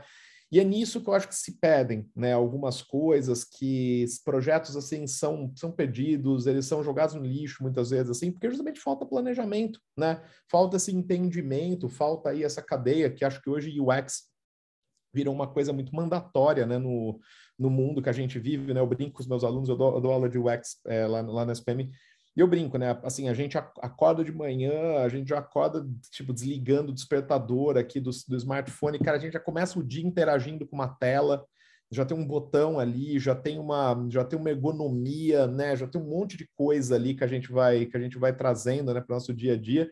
E eu acho que, assim, isso é uma área cada vez mais crescente nos games, né? Eu acho que isso precisa ser estudado, né, demais, assim, né? Uma coisa que a gente realmente tem que parar, tem que prestar atenção, né? Eu concordo super, assim, eu acho que é para a gente prestar atenção, com certeza.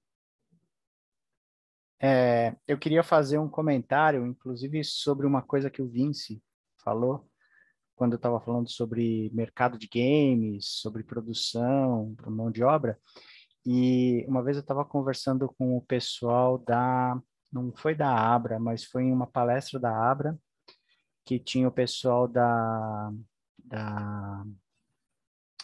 Ancine, falando dos editais e tal, que eles disseram o seguinte, tá, a gente já entendeu que o Brasil sabe fazer jogo, a gente tem mão de obra, tanto é que a Abra Games tem exportado profissionais, a gente tem mão de obra, a gente tem pessoas competentes. O problema é o seguinte, a gente não tem pessoas que sabem produzir jogo. Então, acho que essa é a grande diferença quando a gente vai falar da questão de UX, é entender que UX não faz parte necessariamente do desenvolvimento, faz parte da produção em si. É um negócio que às vezes começa lá no plano de negócios, que não necessariamente está envolvido com o cara que vai fazer a arte do jogo. Claro, vai ter relação também, é essencial isso, mas muitas vezes as pessoas não entendem isso, que é um processo contínuo. Queria só compartilhar com vocês aqui uma das depressões do design, que uma vez eu recebi uma ligação de um cara, falou, olha, vi aqui que você trabalha com UX e tal, não sei o quê, queria saber se você pode vir dar uma consultoria, que eu tenho uma startup e queria alguém para a parte de UX. Eu falei, beleza, vamos fazer uma reunião, eu preciso entender o seu produto, entender, né? Ele falou, não, a startup já está no ponto, o produto já está ok, eu só preciso de alguém para fazer a parte de UX. Mas eu não entendi. Como você já tem o produto, você precisa de alguém. Porque, assim, o cara entende, algumas pessoas ainda entendem, e olha só, não é um estudante, não é um cara, né? A pessoa entende que é o seguinte, chega uma demanda, a parte de UX, a pesquisa com as pessoas que vão estar envolvidas, a pessoa que vai usar aquele produto, é só um entregável. Eu só preciso dar um checkzinho, assim, precisa da parte de UX, eu preciso dar um checkzinho. Então, eu acho que essa é a parte, do meu ponto de vista, é uma parte muito cruel do mercado. Eu enxergo isso extremamente predatório. Do ponto de vista, inclusive, aproveitando isso, o pessoal estava falando sobre vício lá em cima. Gente, desculpa, acabei lendo depois, compartilhei com vocês um texto que, inclusive, eu só leio o texto que me faz mal. Então, eu li um texto recentemente, eu compartilhei com vocês, que falava sobre a questão do vício. E é uma coisa que eu discuto muito em sala de aula, sobre a ética que a gente tem no desenvolvimento desses produtos, sabe? Quando a gente está produzindo as coisas, você falar que a pessoa, eu quero fazer a pessoa ficar viciada no meu jogo.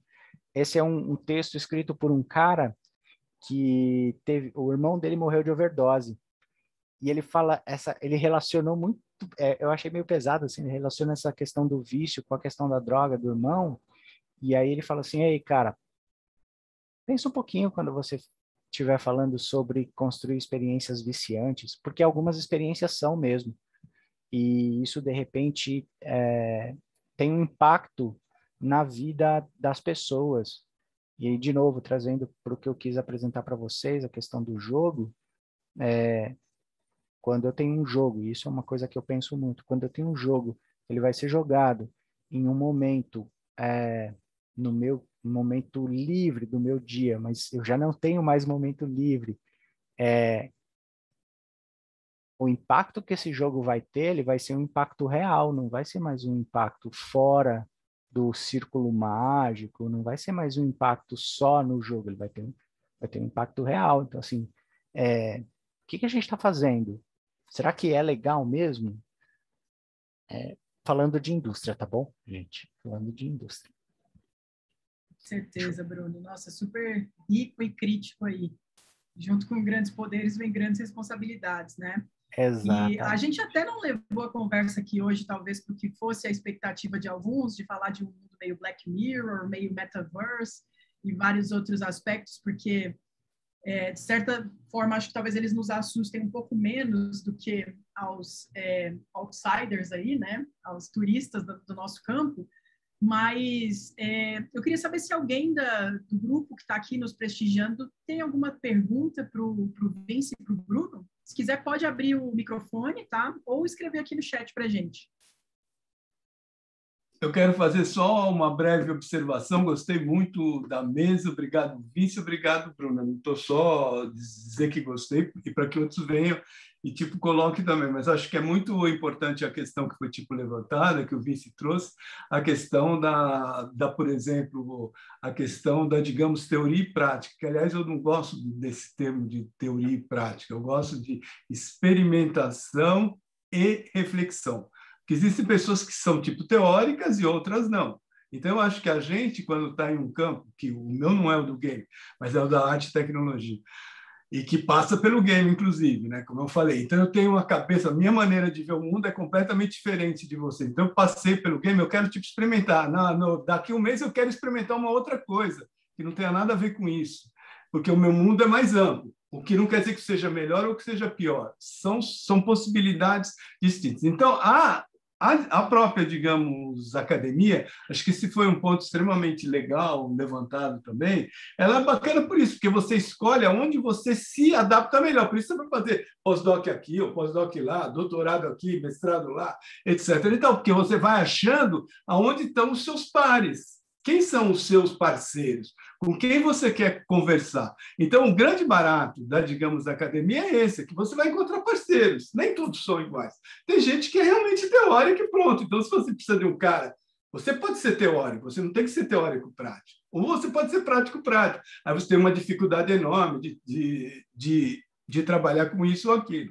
Então, eu acho que nesse campo da, digamos, reflexão, experimentação, porque muitas vezes o que a gente experimenta. É diferente quando você está fazendo produtos que você tem um tipo de mercado que você vai vender. Então, às vezes, você tem um prazo, você tem um tempo, você tem um limite. Vamos sim monetizar isso daí, porque eu estou empregando 50 pessoas, ou 100, ou 10, ou 20 que seja, e tem que ter grana, e tem que ter lucro. Pronto, valeu, o jogo é esse, meu, e fim de papo, e não se discute. Mas outros não, outros querem, digamos, experimentar. Não, vou tentar um óculos novo. Não, isso para mim não rola, porque eu também fico tonto quando boto um óculos de VR, comigo também não rola. Eu passo mal para cacete. Mas, enfim, assim, independente disso, você tipo experimenta, você experimenta uma coisa, tenta juntar com outro, mas o teu, digamos, objetivo não é necessariamente monetizar, ou ter digamos, produto que ele seja vendável, né? Então, agora, o que é bacana é que digamos, a academia hoje, ela propicia isso, não só aqui, lá fora, pelo mundo inteiro. E o fato de você ser doutor, o legal é isso, ele te permite que você forme outros mestres e outros tipos de doutores na mesma vibe que você. Isso é muito legal. Então, a academia não vai academia careta, academia fechada. Não, a academia somos nós. Nós somos. Esse é o encontro acadêmico. Né? E nós estamos discutindo o quê? A relação entre essa experimentação e a nossa relação com o mundo, ou que alguns gostam de chamar de assim, teoria e prática. Isso é muito legal. Então, esses espaços existem. Agora, a gente aproveita isso ou usa isso do jeito que nos é melhor. Então, realmente gostei muito. Olha, foi uma puta mesa 10, aprendi um bocado com vocês. E tem um monte de coisa legal aí que eu curti muito. Parabéns, Vince. Parabéns, Bruno, e parabéns, Nívia. 10 aí total para te mostrar. Então, essa é a minha pergunta. Volta aí com você, Nívia. Obrigadão, Gilberto. Nossa, a gente que agradece sua presença ilustre aqui. Imagina. Esse é o Sérgio, meu. O Sérgio e Delmar que estão aí na raiz dessa mesa tão linda aqui. Ah, maravilha, gente. Queria saber se alguém tem mais alguma perguntinha ou se a gente já passa a fala para o Vince e para o Bruno poderem trazer os últimos comentários. Eu queria falar uma coisinha. Fala, Alessandro. Fica à vontade, Alessandro. Tá. Não, na verdade, assim, eu vejo o exemplo do Vini, que chegou e comentou, Vince, que comentou sobre muita gente assistindo games, né? Tá assistindo e desenvolvendo. Às vezes ele não tá nem desenvolvendo, não tá jogando, ele só quer ficar assistindo. Eu vi meu sobrinho fazendo isso e tô vendo meu cunhado também, todo mundo tá tendo essa mania. Isso não cria um processo meio que, não é que enferruja, mas que trava um pouco essa questão da pessoa ir jogar e fazer o teste e vivenciar aquilo? Eu acho que são modos de consumo bem diferentes, né?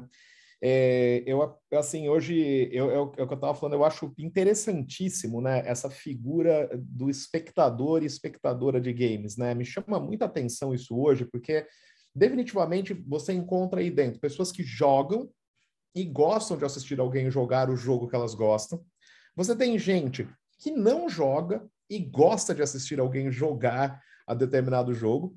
E você tem gente ali que jogou em algum momento da vida e hoje está resgatando o prazer, assim, não de jogar, mas está resgatando o prazer assistindo, né, o jogo. Nesse ponto, né, eu acho que o fato da gente ter hoje plataformas como o Facebook Gaming, o YouTube e Twitch, né, mesmo todo lugar que permite uma live ali, né, eu acho muito interessante quando você reúne, né, ali pessoas que elas estão assistindo aquilo, como assim, voltando para aquele papo, né, de que o game é mídia, né, que elas estão assistindo aquilo como um conteúdo, né? Então, assim, eu gosto sempre de imaginar que a gente tem ali, né, dentro, né, voltando à minha fala lá na questão da pluralidade, né, assim, eu acho que a gente encontra isso daí tudo, né? Tem o cara que gosta de jogar e gosta de assistir as pessoas jogando, que ele só gosta de assistir, tem aquele que jogou em algum dia e hoje gosta de assistir, né?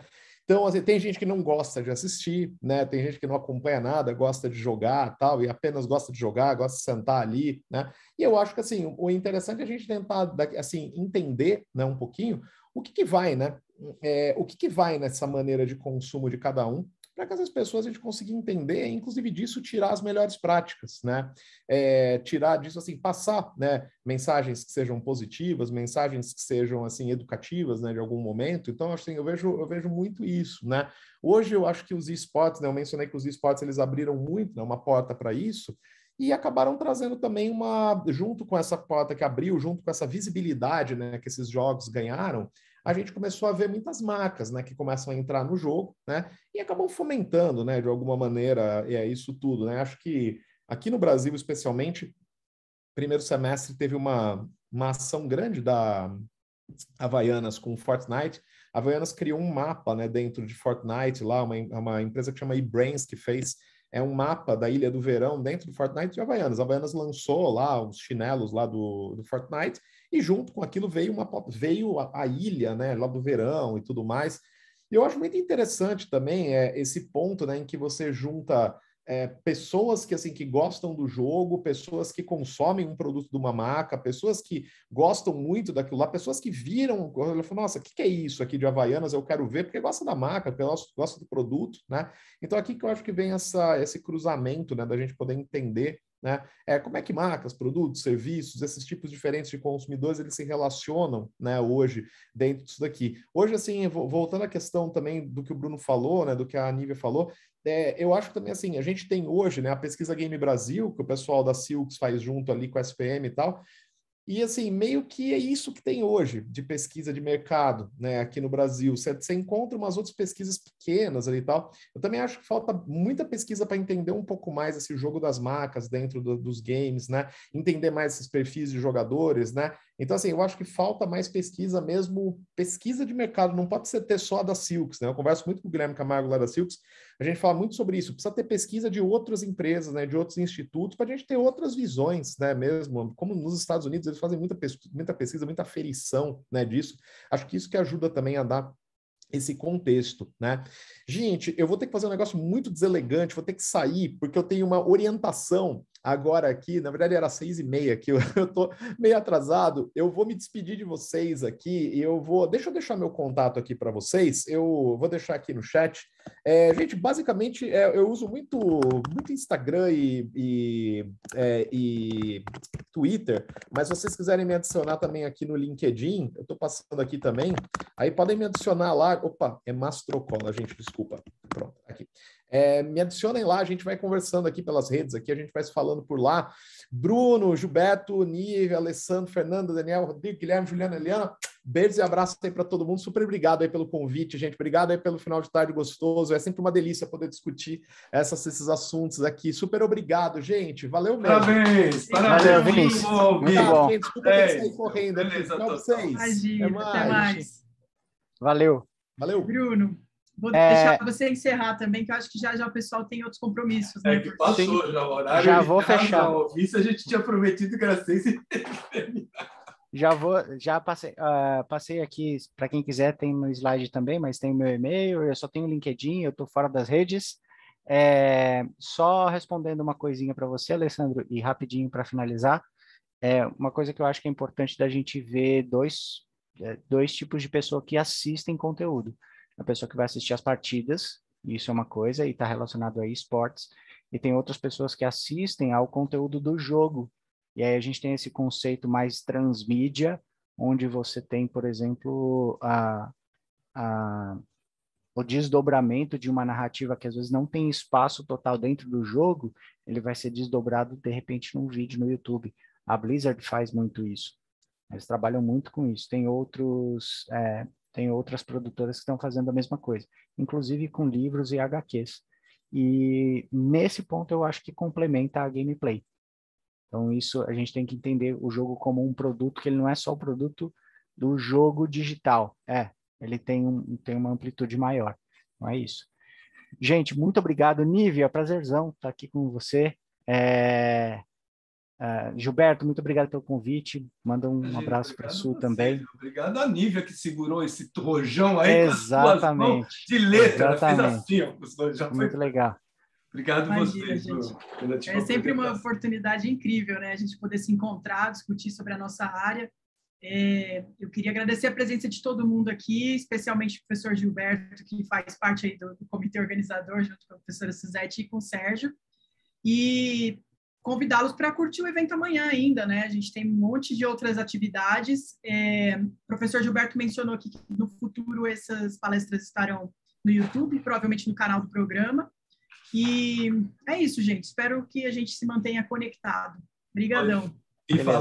E falar que a Nívia, ela também é expositora, ela está tipo escondendo o jogo, ela vai estar numa mesa também, mas independente se ela está conduzindo a mesa como ela está fazendo, ela vai estar comunicando também, né? É verdade. Então a gente vai ter o dia inteiro aí amanhã de novo, e depois tem também quinta e sexta, gente, tem diversão para todo mundo.